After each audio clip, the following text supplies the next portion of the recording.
You are listening to the Daily Peace and Comfort Podcast. Here's today's message. Colossians 1 verse 16, sabi rito, we were created by Him and for Him. Luke 4 verse 8, Jesus said, it is written, worship the Lord your God and serve Him only. Serve Him only. Yan. Ibig sabihin yan, meaning, okay, ang meaning nito, not serving Satan, not serving ourselves. Ibig sabihin, ito yung gusto ng sarili ko. Uunahin ko to, hindi yung Lord. Yan, sineserve mo yung sarili mo. Okay? So we were created to worship Him. Tandaan po ninyo na ang true worship ay nakasentro sa Diyos. Hindi po sa sarili ninyo, hindi po sa naiisip ninyong problema, kaya kayo umiiyak.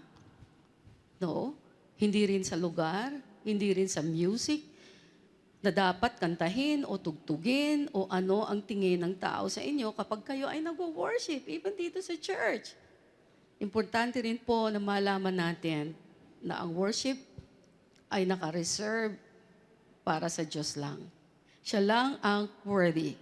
Hindi ang mga saints, prophets, angels, statues, or any false gods, o kahit sinong karakter na mabuti sa Bible ay sasambahin natin, dadasalan natin. No. Worship is done for God alone and for His pleasure alone. Ito po ang dapat unang agenda natin sa lahat ng bagay. Ibigay sa Kanya ang pagkilala sa Kanya through worship. Pag nauna po, ito maganda dyan pag nauuna po ang Diyos sa buhay natin everyday, no? Paggising pa lang natin ng umaga, ina-acknowledge natin siya na bilang Diyos, na hindi natin kayang mabuhay without Him. Kahit alam mo, makakadiskarte ka, pero alam mo na hindi kaya ng diskarte mo yung diskarte ng Panginoon. So, dapat ibigay po ito sa Kanya. Alam niyo po ba, pag nauna siya, sasamahan niya po tayo sa anumang pagdadaanan natin. Pag hinuli naman natin siya, hindi natin mararamdaman ang presence niya. Kaya yung iba po, hindi nila alam nararamdaman ng Lord, paano yun? Kung nalilito ka, hindi mo alam ang pagdidesisyonan mo sa buhay mo, one thing for sure, sisiguraduhin ko po sa inyo, hindi kayo nag-worship. Yung mga lito, hindi alam kung anong gagawin, hindi kayo nag-worship. Tanungin niyo yung sarili niyo. At sina-challenge ko po kayo, mag-try kayo mag-worship kahit 30 days, walang patid, every day. Tingnan niyo po, kung hindi kayo bigyan ng direction ng Panginoon. 100% sure ako dyan. But you will not stop after 30 days. Kasi yung initial, nasasabihin sa inyo ng Panginoon na idea, hindi nyo kakayanin yon without Him. Para maisatuparan, yung sasabihin niya, yung initial direction niya sa inyo, kailangan, every day. Tatanungin niyo siya, paano mangyayari itong idea na ito, Panginoon? Nakuha niyo po? Hanggang makarating po kayo doon. So tandaan po ninyo, every time na hinuhuli natin ng Panginoon, every day, hindi natin mararamdaman ang presence niya. Romans 12 verses 1 to 2 says, ito maganda po ito. Sabi rito, verse 1, I urge you therefore, brethren, by the mercies of God, to present your bodies, i-present daw po natin ang body natin, a living and holy sacrifice, acceptable to God, which is your spiritual service of worship. So may sinasabi po rito, no? May presentation, ipe-present natin yung ating katawan as holy sacrifice. Ibig sabihin, kaya ka nagsasakripisyo, kasi every pagising mo pa lang ng umaga, dami mo nang gustong gawin, right? Ayaw mo maistorbo. Ang prayer, parang nakakaistorbo ang prayer. What more, mag-worship pa ako, tapos magbabasa pa ako ng Bible. Right? Tama po ba? Minsan, pagising ko, puyat ako, papasok pa ako ng opisina, paano ko pa magagawa yan? Alam niyo, lahat ng bagay na kailangan nyo, nagagawa nyo ng paraan. Tama po ba? Bakit itong para sa Diyos hindi natin magawa ng paraan? Sisiguraduhin ko po, may paraan. May paraan kung gugustuhin po natin. Kahit 30 minutes, at pagka meron kayong maraming time, 1 hour, 2 hours, ang sarap po magbabad sa presence ng Panginoon. Okay. Ang sabi rito, to present our bodies. Pag sinabing pinipresent natin ang body natin, parang meron kang gustong gawing iba, Pero ang gagawin mo, mag-worship ka muna, mag-spend ka muna ng time, fellowshipping with God. Yung presenting our bodies ay katulad ng pag-surrender. Parang sinusurrender mo yung everything mo to God. Ang problema lang po, kadalasan, ang Diyos ang gusto nating sumurrender sa atin. Right? Alam niyo po ginagawa ng maraming tao sa mundo? Gumagawa sila ng sarili nilang anyo ng Diyos. Ganito ang Diyos, ganito ka-understanding ang Lord. Maintindihan niya ako kahit anong gawin ko, ganito. Ang grace ng Diyos, walang unlimited. Etc., etc. Right? Ginagawa natin, ang God, parang pantay lang. Gagawa tayo ng standard natin kung anong klaseng God ang meron tayo, ayon doon sa gusto natin. Tama po ba? Huwag po natin gagawin ito. At ang number one din pong problema, kaya hindi nakakapag-worship ang tao, ay ang katamaran.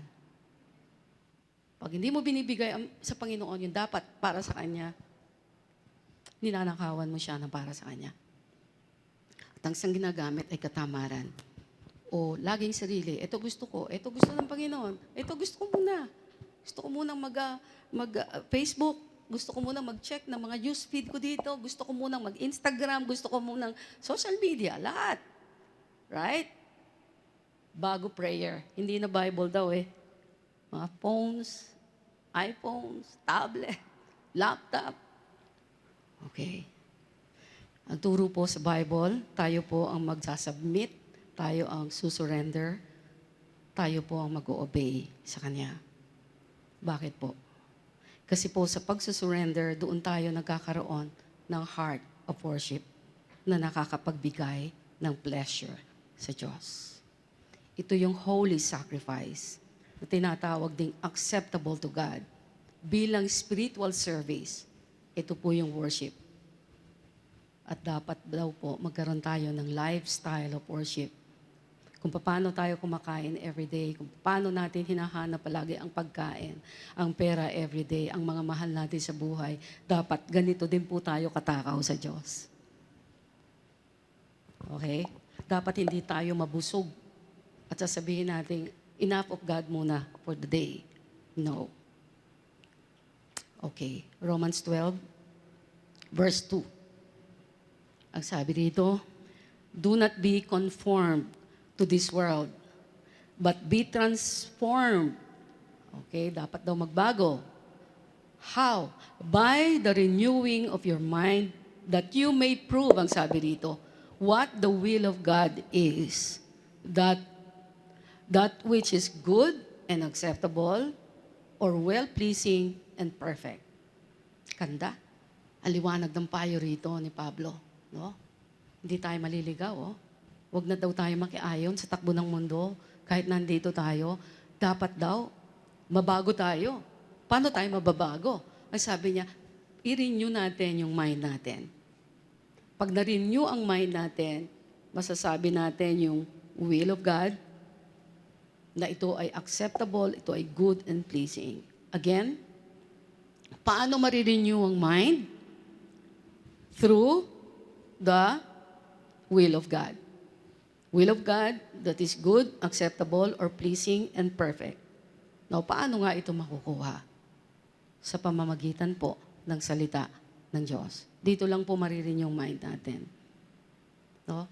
Hindi sa isang libro na author ay ang tao. Hindi po. Marirenew lang ang mind natin sa Word of God.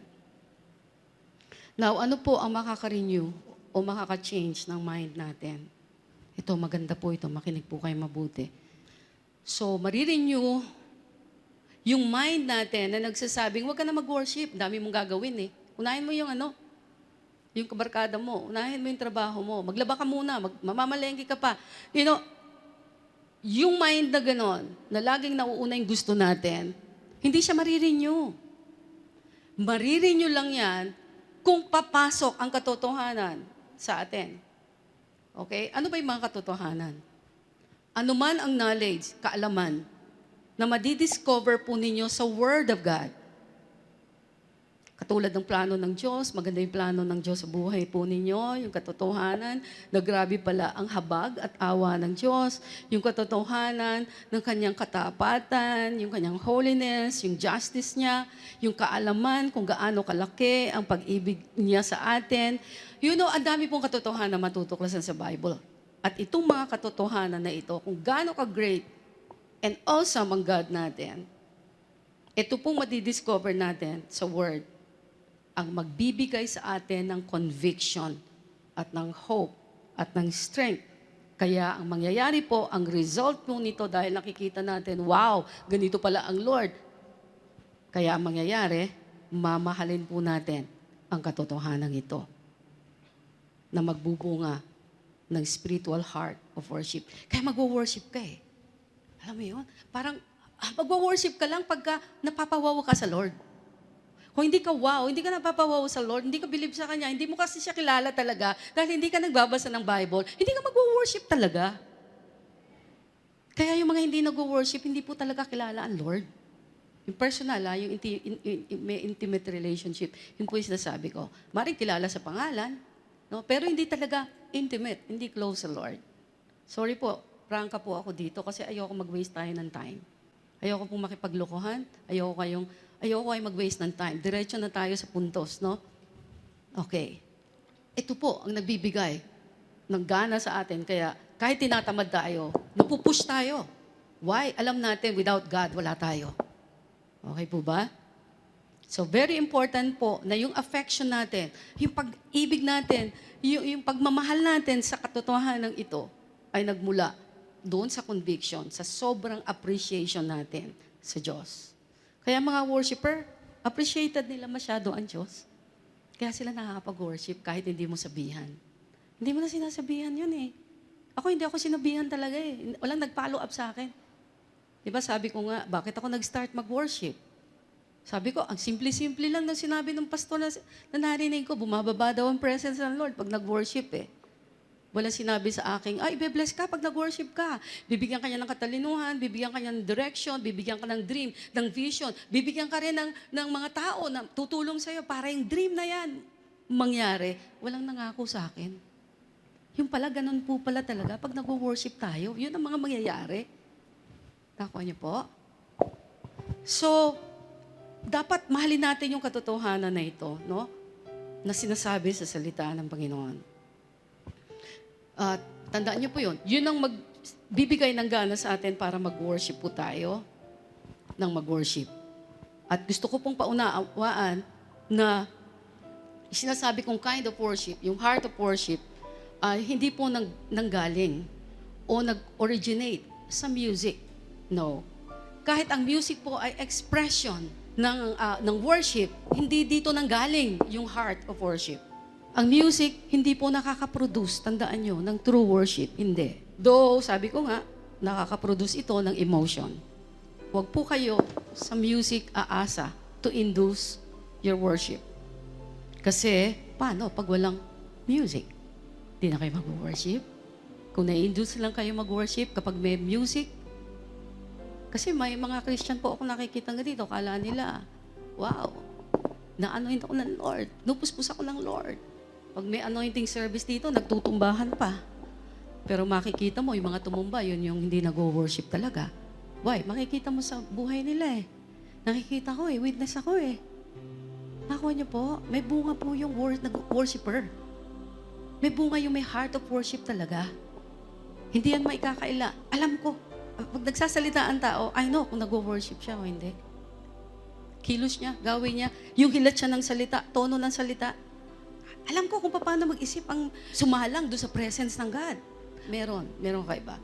Tulad ni Moses, nung nakaharap niya ang Panginoon at nakita niya yung burning bush, pagbaba niya, glowing ang mukha niya talaga eh. Glowing, hindi pwedeng hindi makikita yung glory ng God. Again, ulitin ko po to. Huwag po kayo sa music aasa to induce your worship. Sabi ko nga, paano kung walang music? Ako nga, most of the time po. Ngayon mas gusto ko yung walang music. Gusto ko ako yung kumakanta talaga. Yung sariling laman ng puso ko. Okay, ang totoo po ay ito. yung heart natin na nag-worship ang mag-i-induce para po makalikha ng music. Thank you for listening to the Daily Peace and Comfort podcast. Join us again next time for another inspiring message.